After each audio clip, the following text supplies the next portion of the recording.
Today, it's Edwin's Monday evening property rant.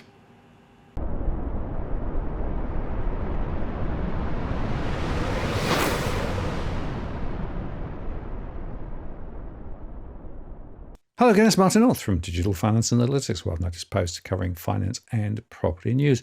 Can you believe it? Another Monday has come round, and so Edwin is back with me for another rant. Edwin, hello, great to see you again. I think you're on Telstra tonight because the Elon clouds are in the way. It's the e-commissioner, the e-safety commissioner. I think has got a beef against Elon, so I had to change over to Telstra tonight. It's going to be a little bit choppy, guys. But the thing is, Brian, are you paying attention? Are you paying attention how there's so much distraction out there with with so many other things except the housing crisis, except the rental crisis. Yeah, but Dusty tells me that Prince and Evan have been talking, and they believe that the e-commission is going to solve the housing crisis as well as put Elon Musk in his place. Yeah, well, maybe it's all very interesting. I have this theory that commission is going to solve everything: hunger, poverty, everything. So it's all going to go down the same one. But this first slide of yours is quite amusing, right? Because politicians, what are they up to? Is squatting a legitimate response to the housing crisis, right? I think that's an interesting question. Well, it is, and this is what I put out on X, and so, the fact that there is much silence from the major parties about the current government's immigration policy says a lot about the libs and the labs. The true desire to solve the rental and property ownership crisis in Australia. I mean, also the fact that squatting is even one of the answers and above the obvious to tackle the problems in is a major concern. I mean, and I go on and on about other facts, but yet nobody really wants to deal or tackle the real issue. But it's interesting, and we're going to talk a bit further also down there, in the show. But the ramifications of squatting, and the simple fact that there's an ex-personality here in Australia that is being supported by a number of the mainstream media reporters and shows, and they think that it's a great idea to go and squat. When we're in this position in a country that was once known, the Great Southland, the Great Southland, or the Holy Spirit, from my background knowledge of it, was named as. We've really become the devil's playground, as far as I'm concerned. So it's crazy, Martin. It's absolutely crazy what we're facing and the way that we're heading with all this. And the major parties are just giving us the e-commission, and she's going to solve everything. Yes, indeed. But, you pose the question, why are people so surprised, right? And, there's a lot of stupidity going along, right? We know that high migration is driving a lot of it. We know that interest rates will probably stay higher for longer. We know that the property spruiking is going on and on and on. And, you make the point about property commentators and other websites really pushing their barrow. I'll tell you, Edwin, I had a very interesting event this week, which surprised me a little bit. I had more than 50 emails from people, and they were all sending me the same link to the same video. And this video was actually a lady who was talking down the barrel. I think it was recorded on TikTok first. And she said, don't believe this idea of paying your mortgage down quickly, right? What you should be doing is going interest only and buying investment properties, because property religiously goes up every 10 years, doubles every 10 years, right? And so she was saying, don't believe the advice of pay down your mortgage, just get more and more leveraged up by more and more investment properties. And I tell you, I had about 50 people all sending me this wretched link. And it was roughly 50-50, right? So there were half of the people saying, see, that's what's wrong with property. You know, if you actually just spruik it and talk it up and go into the investment side, no wonder we got a problem. The other half was basically saying, no, that's exactly what you should be doing. You know, so rather than actually saying, pay down your debts and, get out of debt quickly, which is what I firmly believe in the current environment. What you should be doing is leveraging up. And of course, people have been talking about having massive portfolios of investment properties. So this amazing polarization, right, came out of the woodwork, right? So, is property fundamentally somewhere to live? So, your cave and, where you keep your family? Or is property fundamentally an investment vehicle where the more you have and the more you're leveraged up, the more momentum, more wealth creation? And I think for me, that really, really contrasted the archetypal debate here, right? What is property for, right? Is it for somewhere to live, or is it a wealth creation vehicle? The property arena is very much polarized. And there are pundits that will scream at you from both sides. I guess what our aim is to really just bring certain truths to light, bring facts and figures to the forefront of all the noise that's out there. And as you said, Martin, there is a hell of a lot of noise, and there is a hell of a lot of influence. One of the things that I've always said since my family, myself, we've been involved in the property industry, buying, selling, flipping, building, whatever. The thing is, you've just got to be one. You got to be true to yourself. You got to be true to your own beliefs. Also, as you say, Martin, is you've got to. You fundamentally, the first and foremost is you got to, if you live without debt, I believe, this is my personal belief, you live a much happier life. But if you're going to be influenced by others and what they're doing with relation to the property market, doing or not doing, you're either going to be in a lot of debt yourself, or so be it. You may also make a lot of money. But underlying that, and what these people are trying to tell you, these TikTokers and YouTubers and all these property gurus that promote for people to get more and more involved into the property market, you've got to ask yourself that they generally, and I would say in the most part, most of them will guide you into a development, into a property or into an area where they gain a commission as marketers and as a marketing arm of a development company or a construction company. Now, look, it's not that long. It's not that long ago that I used to have a go at Dr. Andrew Wilson, who used to work at Domain, because of his involvement with Red Door and all the marketing and spruiking that he used to do. And this is what I say. And this is find out where they're getting their money from and how they're able to sustain their own businesses or how they grow their businesses. And it's usually on the back of the fees that you're paying. And generally, these marketing companies are earning anywhere between 5 and 8% of the value of the property as a commission. When your typical real estate agent and agency would be, at the moment, the average is 2% commission on a sale of a property earned by a licensed real estate agent. The sad thing about this, Martin, is that a lot of these people that have got these followers come out of, and this is one of the unfortunate things that I've seen over the decades in the financial sector, is that they moonlight as real estate agents, have been moonlighting as real estate agents since the early 2000s, where they could earn these sort of monies.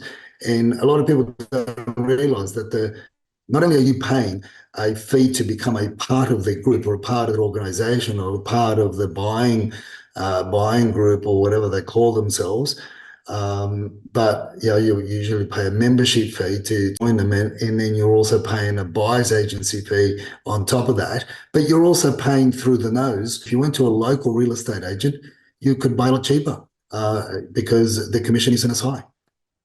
Yeah, very important, I think, to understand those dynamics, Edwin, because a lot of people, of course, end up going down the road and paying a lot more than they should. But there is a broader context here as well. And, just to highlight a couple of rather important issues, the narrative has changed over the last couple of weeks with regard to when rate cuts may well be coming.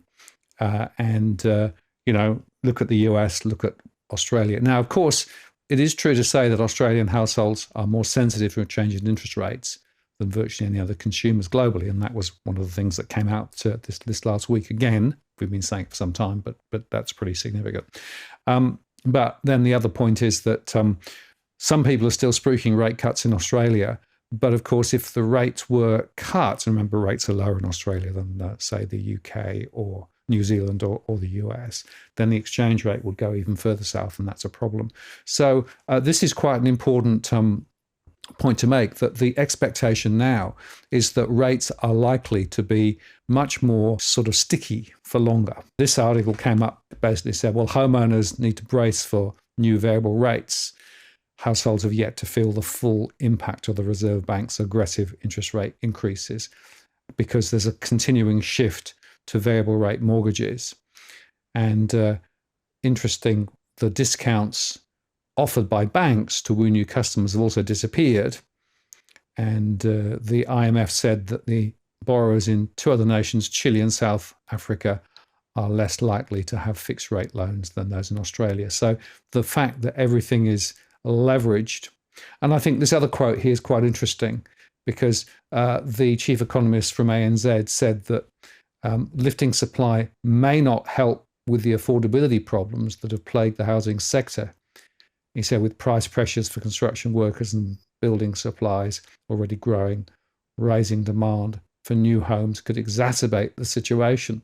And you and I have been talking about this, Edwin, for a long, long time, that this is a very complex and multifaceted situation. But with those high interest rates sticking around for a lot longer, with the variable rates in the system, maybe it's not surprising that we're seeing quite a weakening in terms of buyers' plans. And in fact, I made a show which went out yesterday called Property Buyers' Plans Destroyed by Higher for Longer Rate Trends. And this particular show referred specifically to some research that Westpac had done quite recently. And it's highlighting the fact that people are putting their plans on hold. And that's because of the uncertainty about the trajectory of future rates. And I find it quite interesting that the property spruikers are still there in the, they're, in the centre. They're saying, hey, look, cities are tipped with leading house price gains. Adelaide and Perth is going to be peaking, 16%, I think, for Perth next year. But again, it is a matter of reading it through, because down towards the end of the article, distress selling is likely to rise over the next 6 months as saving buffers built up through the pandemic are run down.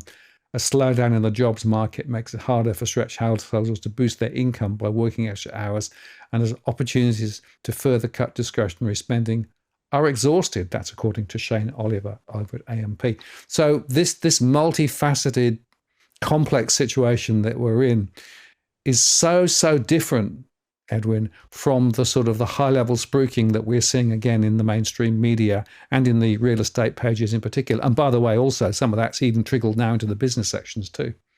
Yeah, the unfortunate thing, Martin, is that the people that are mostly affected are the local first-time buyers.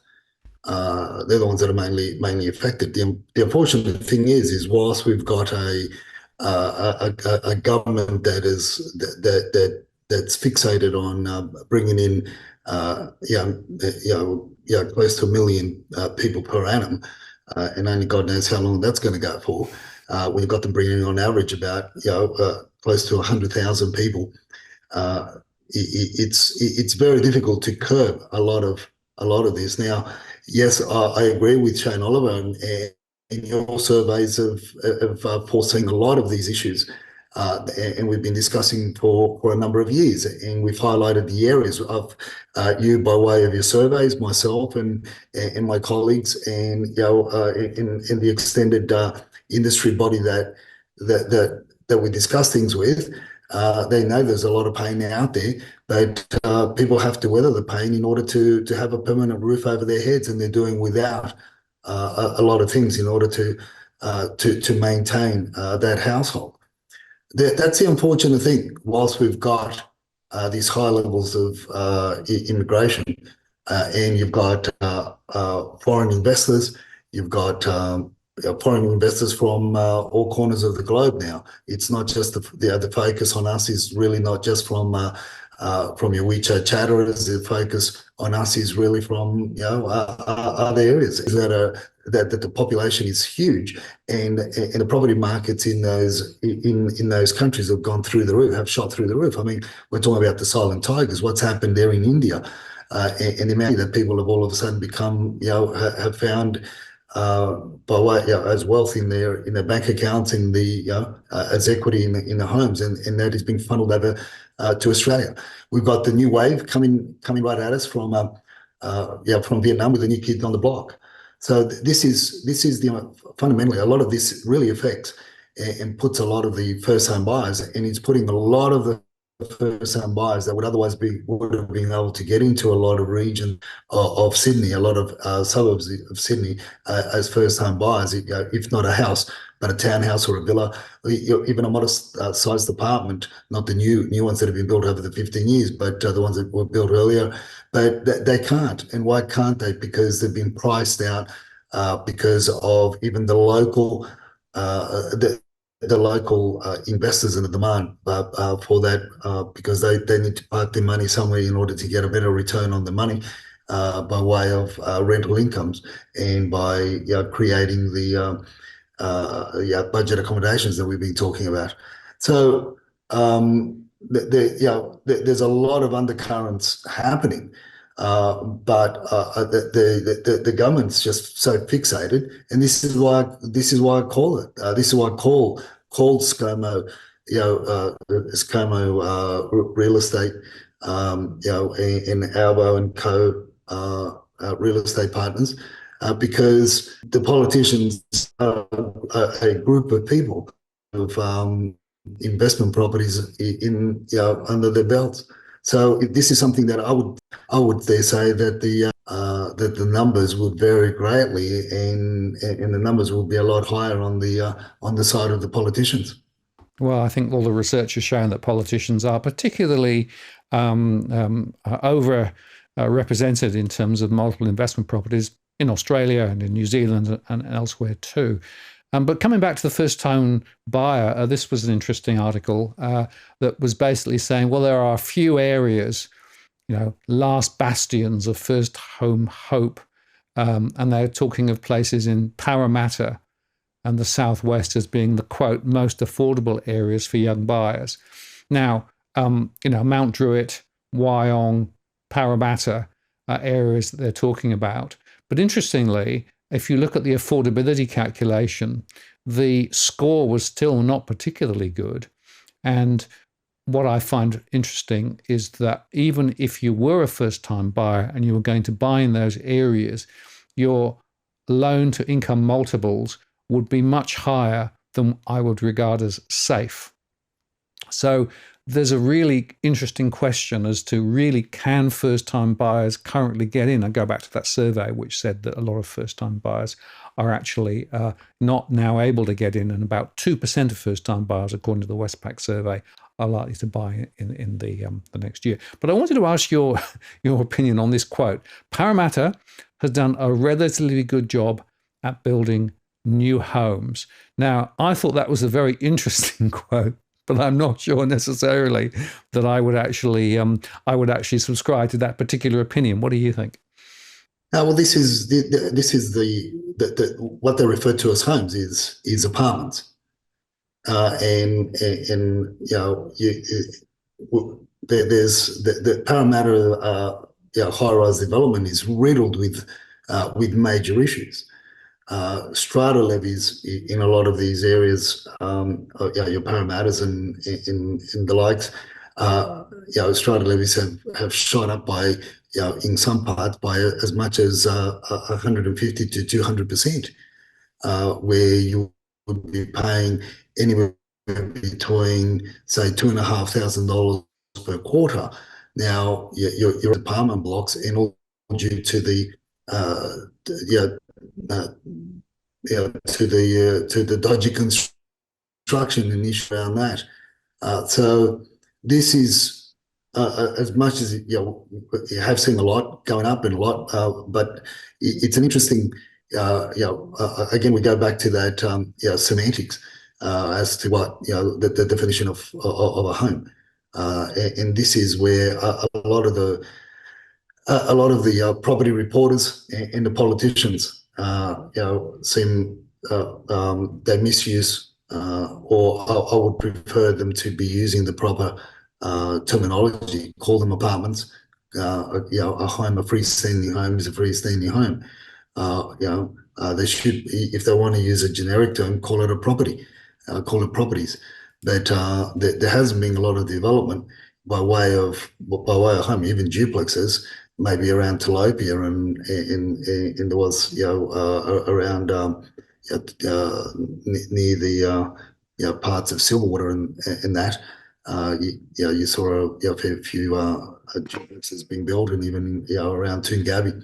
But other than that, it's all being high rise, and it's all being badly put together, and so they're not really, they're not really, in my opinion, they're not really something that would be the appetite that the young people will gravitate towards it, and it's only renters or people that are in desperate need or want to have a foothold in the market that will jump in, but those strata or the maintenance of the long-term maintenance fees are very, very scary. And hence the reason why a lot of the WeChat chatters and we started reporting from 2 years ago. They were selling, and they were still selling off, and they will continue to sell off bad, what they would consider to be bad investments, and they're focusing more on your areas where your suburbs, your older suburbs that we've discussed also in the past in previous shows, where you could get a freestanding home for under $700,000 or 750. But if you recall, there was a lot more homes that were reachable around your 750 to 850 mark in the northwest, southwest, and west region of Sydney, up until the time where where Dom, our friend Dom, and his cronies started throwing all sorts of incentives and all sorts of goodies at the first home buyers, and we saw this surge in prices from and we said that your bracket from that 750 to 900 bracket was going to be non-existent, or was going to jump up to the million, and it did in a matter of months. And this is what's happening now with a lot of these other areas that they're identifying: your Mount Druitt's, your Campbelltowns, your Regent's Parks, your areas further west. I don't know much about Woy Woy. That's out of my Sydney region, because they're still they're still sitting. A lot of homes are still sitting underneath or in that 700 to 800 bracket, but they're in somewhat in areas where even at this point in time, you really don't want to bring up a young family because of the riffraff that's still that dominates the demographics that dominates those areas. So it's something that the important. It's not going to get better. It's going to get a lot worse before it gets better. And in the meantime, we keep on talking about what they're going to build. As you say, we keep on talking about the announceables. There's a lot of noise with announceables, but nothing's being done. Spot on. Absolutely right. Well, there's no change of trajectory that I can see at the moment. It's just going to be more of the same old, same old. But with the interest rate trajectory, looking as though those rates will stay high for longer. And, in the US, they're now suggesting that maybe rates won't get cut until next year. Well, they've been really accurate on that so far. And even in Australia, the bets on rate cuts have been kicked out. So, watch this space. Let's just talk about the WeChat chats, because there's really interesting. This was an interesting slide, right? Now, I obviously don't read Chinese, but I can read Dan Tian. So what's going on here? Well, they're talking about the UNSW report with regards to the questions that they raised in the report about we talk a lot about the legal migrants. We talk about the legal visas, your PR holders and everything else. The local WeChat chatterers is making a commentary on the UNSW report in relation to the refugee status. And they're talking how anybody that is now here as a refugee or is going to, for future people that are going to land in Australia, as being brought over to Australia or land in Australia as refugees. Well, the time that it would take to process their application is 2.4 years on average. And then they start talking about not only how long it will take to process the application, but then they start talking about if they are denied PR, permanent residency status, then the appeals, going on to an appeal, the appeal could then last another 3 to 6 years. So the commentary that the WeChat chatterers are saying is outside of all the other commentary that they brought up with regards to PR, students, tourists, and accommodating tourists, accommodating students, in new PR holders that are coming back and experts that are coming back. Outside of that, you've now got the mainstream media, slowly waking up to the fact that you've also got another group of individuals that need to be housed, and they are your refugees. So what they're saying is that, look, it's not going to get any better any time in the near future. So this is just another out and really park their money in investment properties. And the sad thing is, Martin, is that the investment, the areas that they're looking at parking the money in are areas that your first home buyers would otherwise be quick to move into. And these are the areas that were identified before in the previous article. And very soon they're going to go. You're not going to have, very soon we are not going to have a suburb in Sydney that will sit under the $1 million, whether it be surrounded by housing commission estates or other means of affordable housing estates. We're going to this is where it's going. This is where we're walking, and that's only going to keep on moving further out into the further outer regions of Sydney, and that's it. But that's in general what they are focused. So for them, it's still all systems go: buy, invest in property, and look at ways to convert your 3-bedroom home into a 7-bedroom palace. Yeah, well, we've spoken about this for a long, long time, of course, and nothing is fundamentally different than what it was, insofar that we don't have enough supply.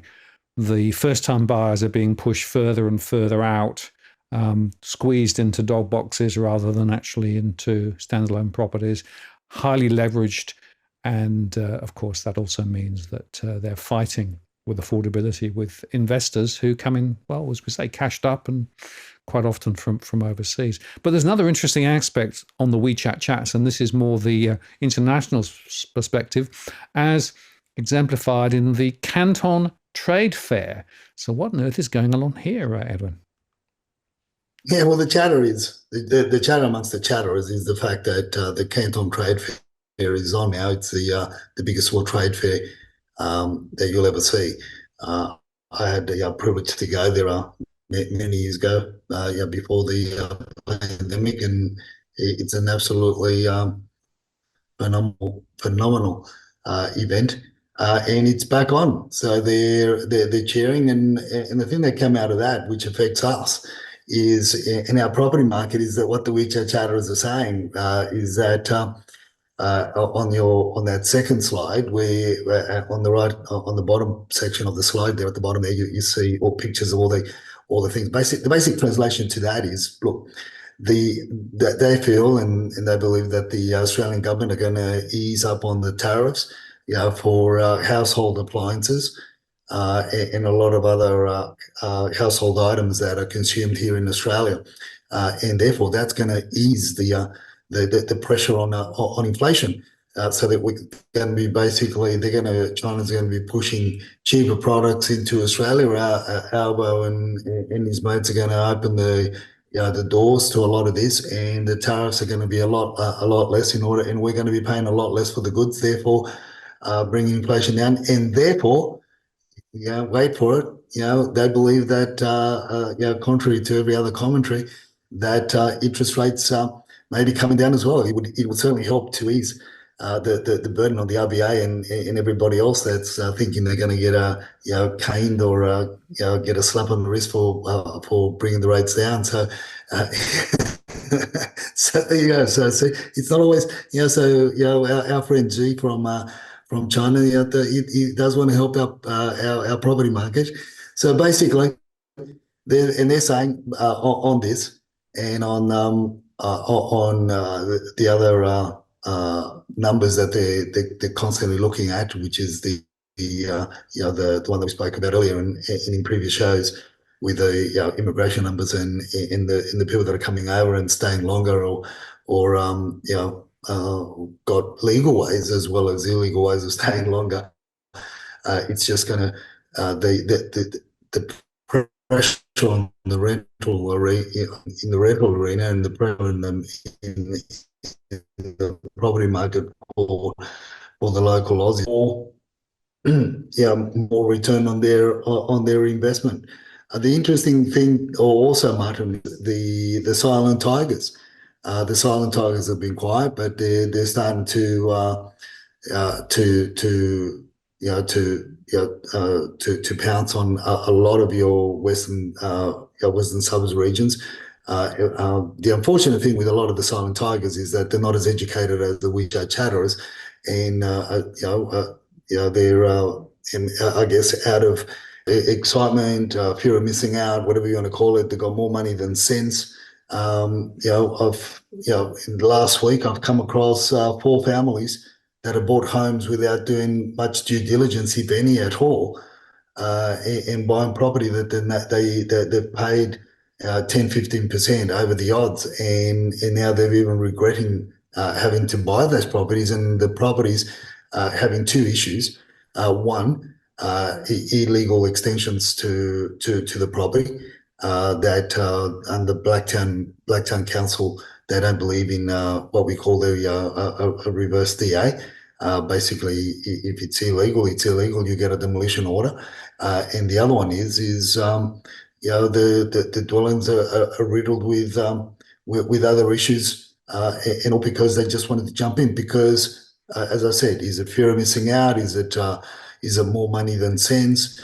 Is it if you buy one, I'll buy 2? Is it that that similar trait that we saw from the WeChat chatterers in years gone by, where they wanted the bragging rights of having this? But unfortunate thing is that some of these money that's been coming in from the silent tigers, and they've moved into property. They've moved in property without really knowing how to buy or where to buy or what to buy.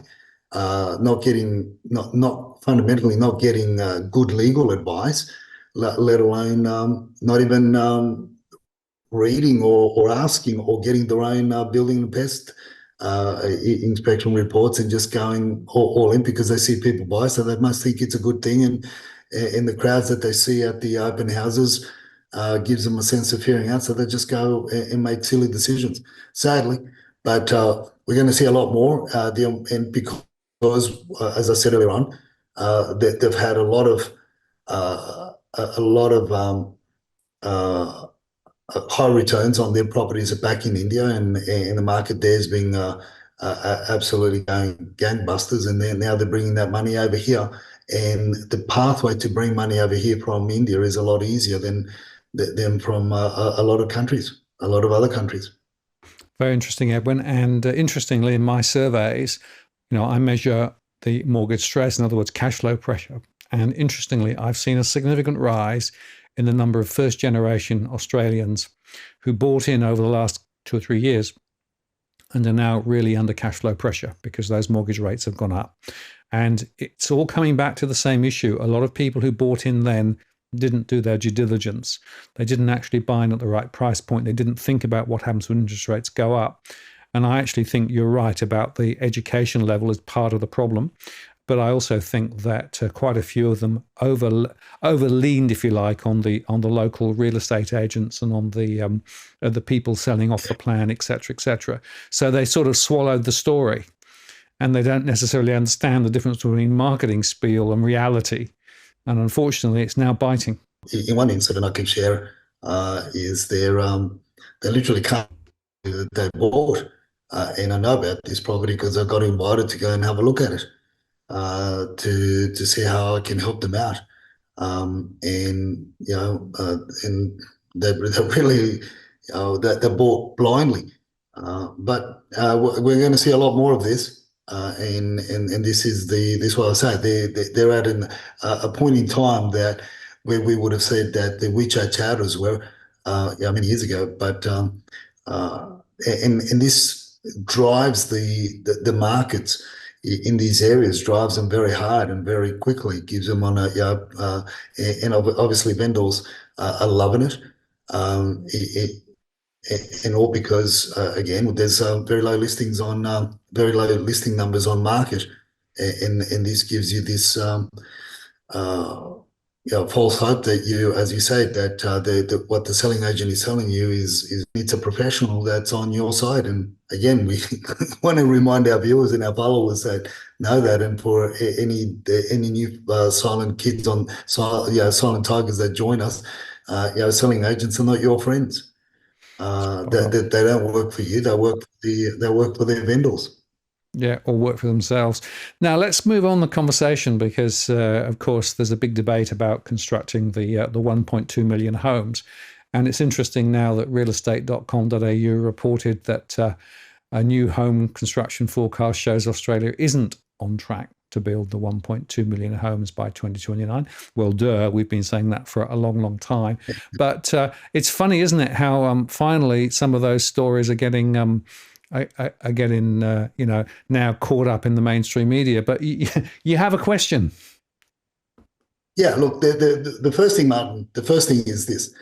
The articles that come out and start somewhat criticizing the government's current position, or the current numbers, as opposed to the promissory notes that they've given us, by way of their announceables, is worlds apart.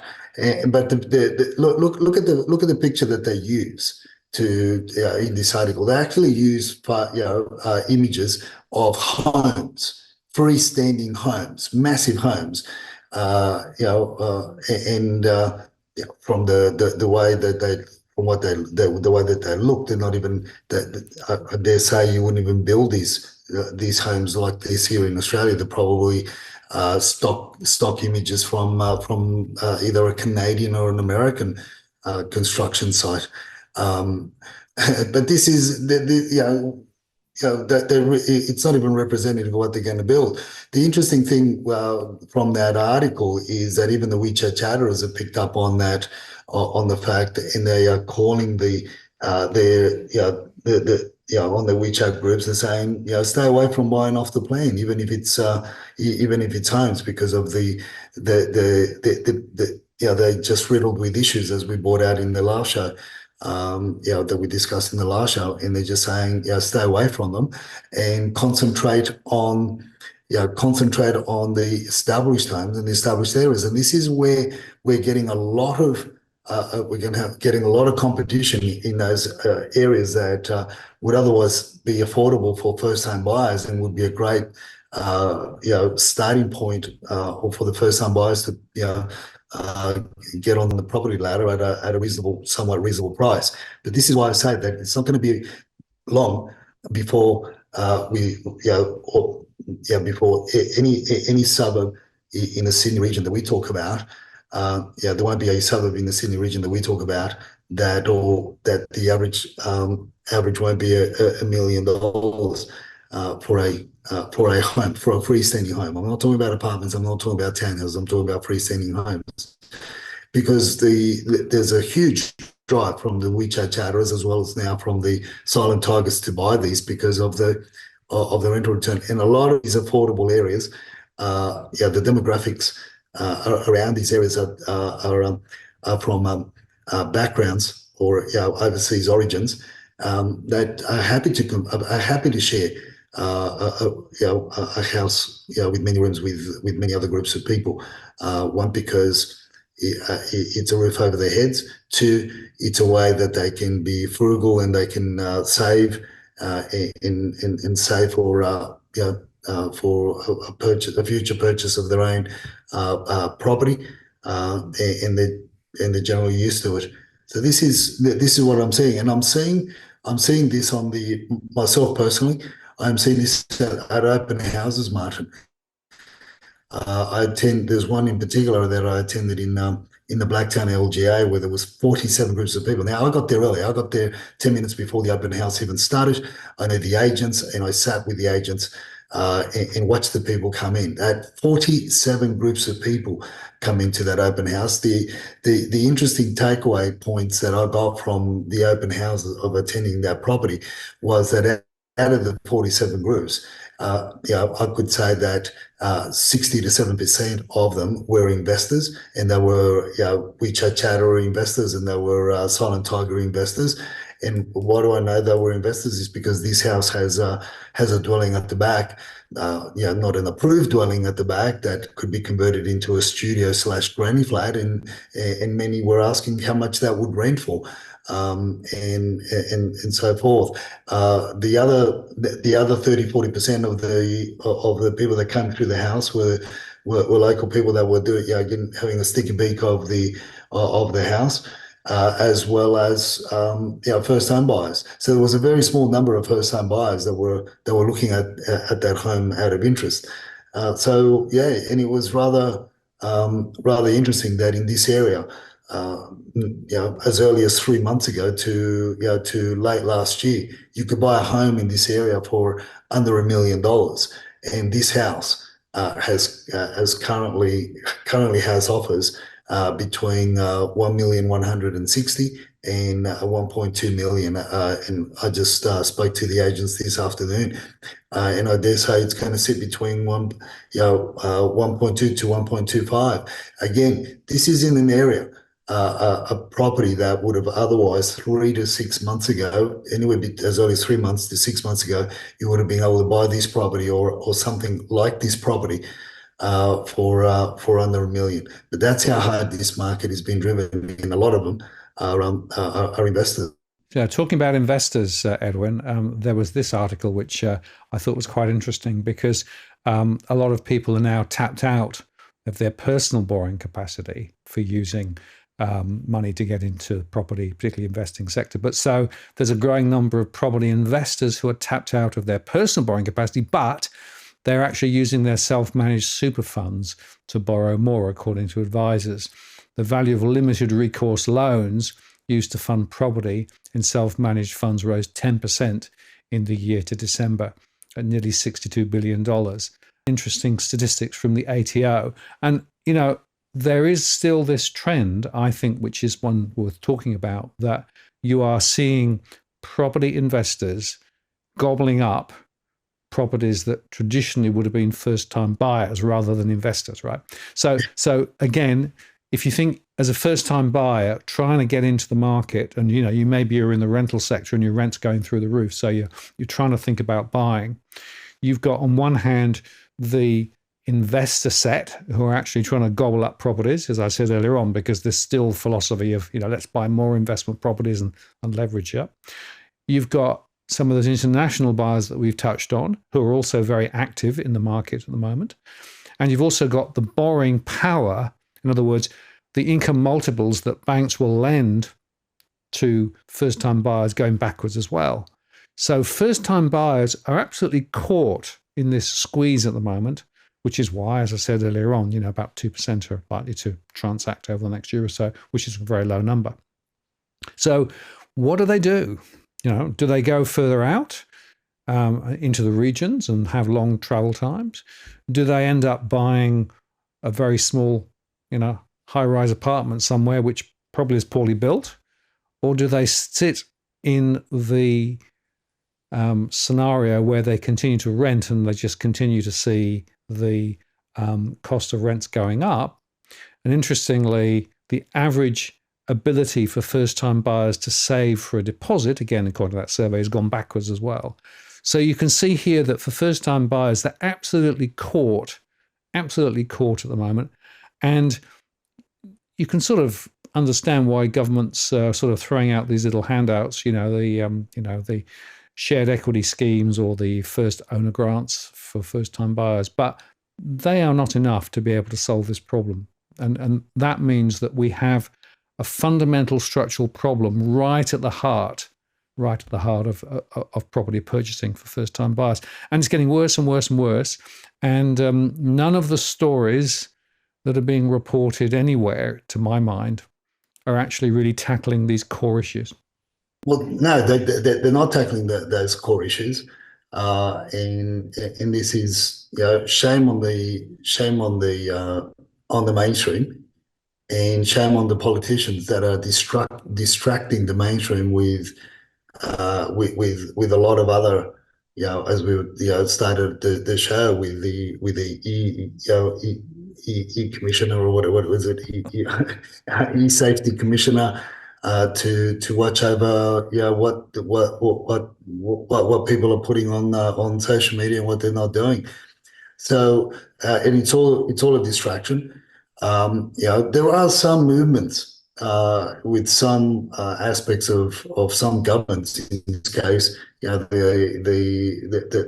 Victorian government, that maybe because they're under a lot more pressure than the New South Wales government is, and they are moving forward with regards to bringing some sort of a reform to the real estate industry by way of having inspectors out on the out at auctions on a Saturday, which is we talked about that many weeks ago, and now they've got a group of people that will be out there, as a renting task force, looking at the condition of rental properties, under the minimum standard policies that they brought out a couple of years ago, and now they're going out there and good luck. And it's about time that we brought this initiative into New South Wales.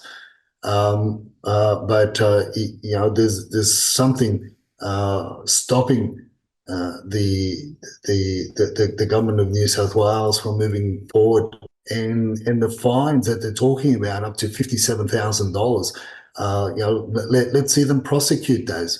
Let's hopefully we will see badly maintained property by vendors and real estate agencies, and both sides would cop a hefty fine, both the landlord and the real estate agent. It's about time.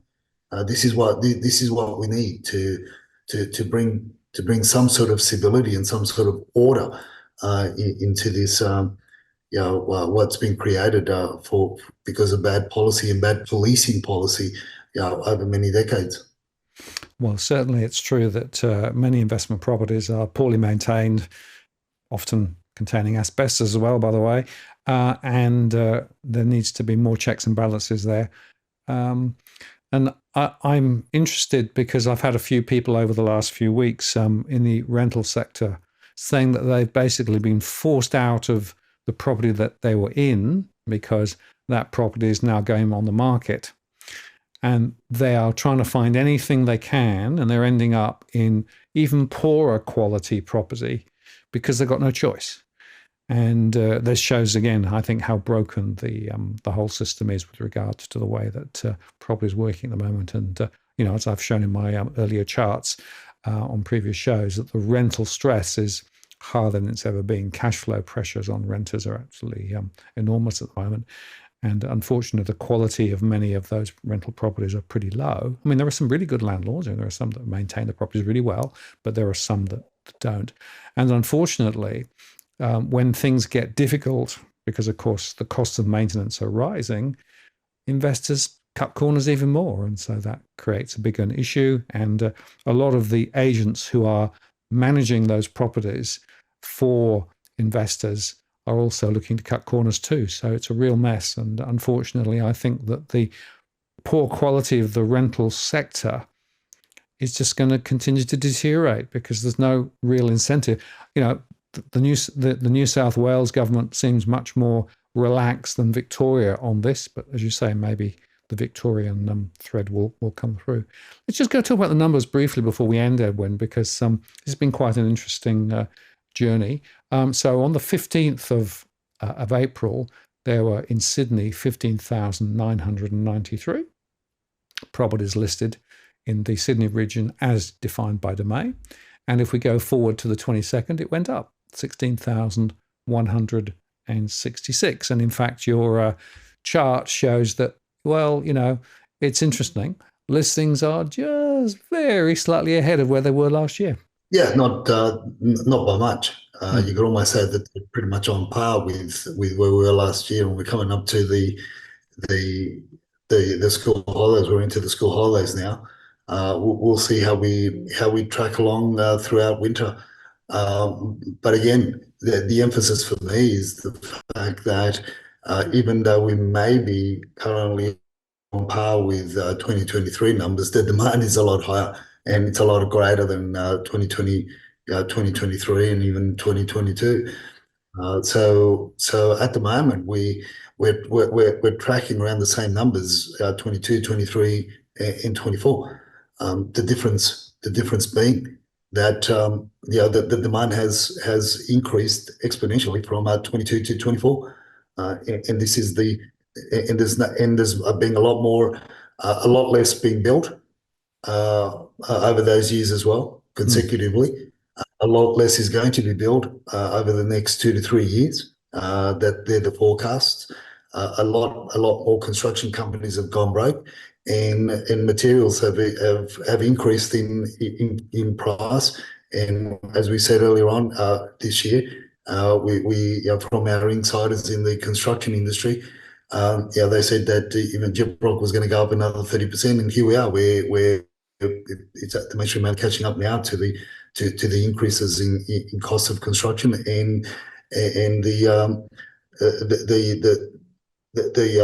quagmire that the current government have got themselves into is only being made worse by the simple fact that the unions that they're in bed with won't let them bring in real good talent that do want to work in the industry. What they're bringing in by way of through the immigration policy, that don't want to be involved in the industry or have got very little to no experience in the construction industry. Absolutely. Well, it's a mess, as we keep saying, and the mess is going to get worse.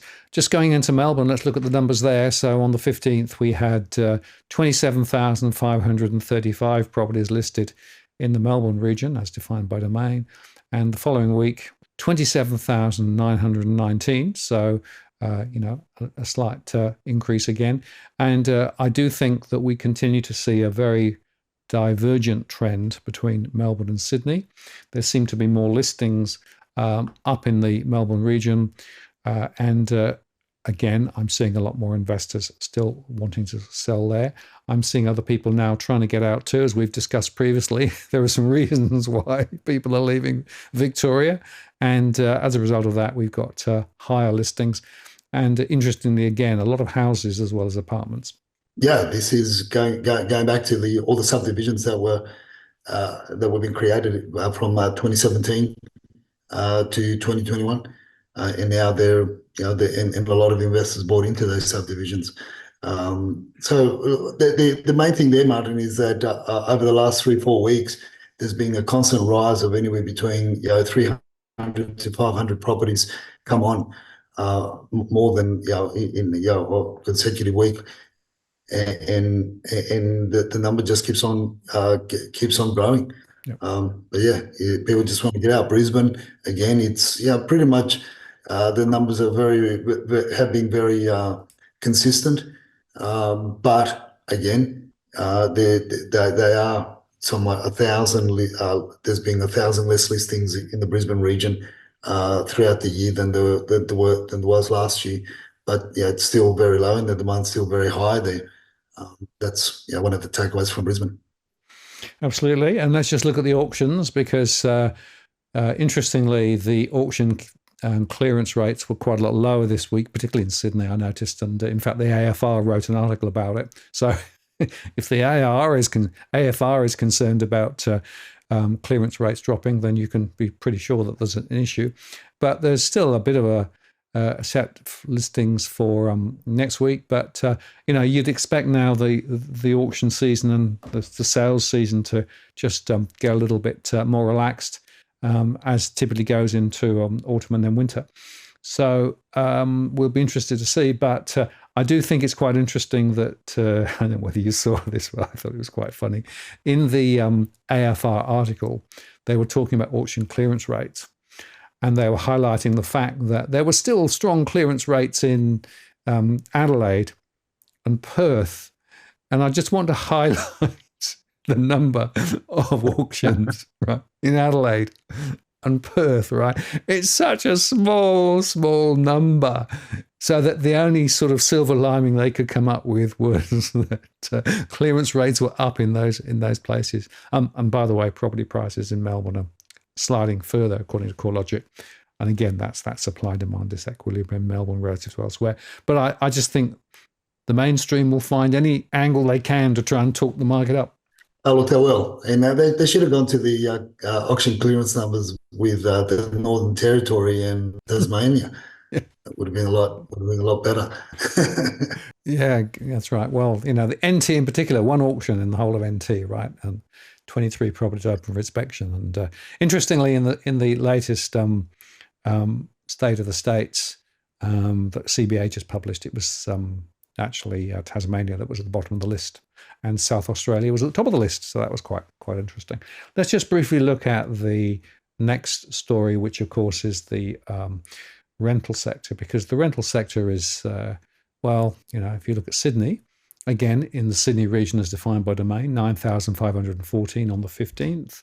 And a week later, 9,732. So a little bit of a rise. And if we look at Melbourne on the 15th, 8,675 on the 15th, going to 8,850 on the 22nd. So in each case, there's a little increase. The supply of rental properties is still relatively weak relative to other years. And the demand, as you said earlier on, because of this high migration, is through the roof. So I don't think we should read that much into this. The latest data we've seen on rent rises, it was actually up higher than people expected. And the expectation is, I think, that will feed into the inflation number and give us more of a challenge ahead with regards to the overall inflation situation. Yeah, this is going to be very interesting. As moving forward. One of the other points is that some of the property managers that I know, look, I don't check through all the numbers that are on the main that are listed for rent, obviously, but I should should maybe start doing a search by defining the criteria as well. But a lot of the property managers that I'm talking to, they're talking about they're getting a lot more granny flats, ranges to probably build granny flats because a lot of granny flats have been under construction over the last couple of years, making way for the for people that are want that dual income on the property. This is one of the interesting scenarios, but there's also a lot of dodgy dwellings out there that people should stay away from, and they should always ask for the property manager or when they're lodging the application, always ask the real estate agent for that occupation certificate if they are going into a second dwelling of a house that's being rented out. Great advice, Edwin. And just before I throw to you for your tip of the week, I just wanted to throw this slide up because I think this was probably one of the most significant pieces of information that came out this week, and that is that business bankruptcies are at a 25-year high. And as Christopher Joy wrote, that's bad news. Australian insolvencies hit a record high in March, according to the latest data released by the corporate regulator. A total of 1,131 businesses went bust in the month, which was the largest number since ASIC started collecting those statistics in 1999. And of course, we have relatively low unemployment at the moment. And interestingly, the question of exposures in the banking system is one thing APRA is talking about. And, one of the things they're concerned about is commercial real estate and residential development exposures. But these business bankruptcies, if they continue, will be another drag on the overall economic outlook of Australia. And I think that's a really important sector. And, we focus very much on the residential property end of the spectrum here, but I think the broader perspective is also quite interesting. And to my mind, we should be watching these bankruptcies. We know a lot of the bankruptcies are in the construction sector, and they are continuing to be a real problem. And I think this is going to be a very important feedback loop. A lot, of course, of those businesses had a property attached to their business, and perhaps it was security for the business. So again, another reason why we might see listings higher. Anyway, Edwin, let's get back to you and just talk about your tip of the week, because there's a really, really important one here. Yeah, look, this is from what we've seen, and what I often share the tips from what I see, what we experienced during the week. What was being highlighted this week was how many people are willing to buy properties with illegal dwellings attached to them, or properties that don't have occupation certificates by way of extensions put on them, and they don't have those occupation certificates. And more, the scary thought is with the thought in mind to rent these properties out. I mean, you're only putting yourself in a lot of you're really walking into a lot of trouble. There's so many legal implications. If you do lease out a lot of these unlawful dwellings for permanent residents, and there's a lot of legal implications, because you're going to get caught up in legal issues around injury or death. The other thing that a lot of people don't understand and don't seem to be clear on, or they don't even think about, is the fact that your insurance policy will not cover you if they investigate the issue, if the house burns down or whatever. A lot of these second dwellings that are attached to homes, or homes being split into two, you don't have the proper firewalls, you don't have the proper alarm systems, you don't have all those compliances. They're there for reasons to protect both occupants of both sides of the house, you could say. So the insurance companies won't cover you. And in some LGAs or local councils such as Blacktown, they come down hard on illegal dwellings or homes. I know of 3 matters at the moment. I mean, there's a lot more. Talking to the town planner, there's a lot more in the investigation unit in Blacktown Council. But there's 3 particular that I'm following up very closely to watch the outcome. And these are homes that were sold without a occupation certificate to the extensions that were put up on there. And we shared 1 or 2 of them on the show a year or so ago. And it's to watch this space, because they will be issued with demolition orders. It's only a matter of time for them to do the full investigation and for them to send the notices out. So there are, apart from Blacktown, other councils are a little bit more lenient than that. But even though they may be a little bit lenient, but they still require certain checks and balances that you have to follow through, and you have to be, at the end of the day, be compliant. But it's a costlier process, and unless you really go in there with taking into account the possibilities of either getting a demolition order or you know going through the process of getting a building certificate or what we call a reverse DA, which is a costly exercise to comply with the with the council regulations for that area. Well, then I just simply say, don't do it. Don't take the risk. It's not worth the risk. Yeah, very good advice, Edwin. And again, I'm afraid that people are cutting corners on the due diligence process because they're being bounced into buying property. Worried about missing out. Of course, the FOMO is still there. Relying too heavily on what agents are saying, and relying on the vendor supplied survey as well, which of course is always it's a marketing document rather than actually a document of content. So we can only say it so many times, but we have to keep saying it, that it's really important to do the due diligence on the way in, because frankly, if you buy a lemon, it stays a lemon, and you can end up easily spending a lot of money down the track trying to actually fix it. And of course, when you come to sell, if you want to sell later, you've also got those same issues as well. So absolutely critical. Edwin, I want to say thank you very much for hanging in there. The link was, as we said at the start of the show, courtesy of Telstra tonight, and it was a bit shaky in places, but I'll try and edit out the gaps where the link sort of was a little bit latent.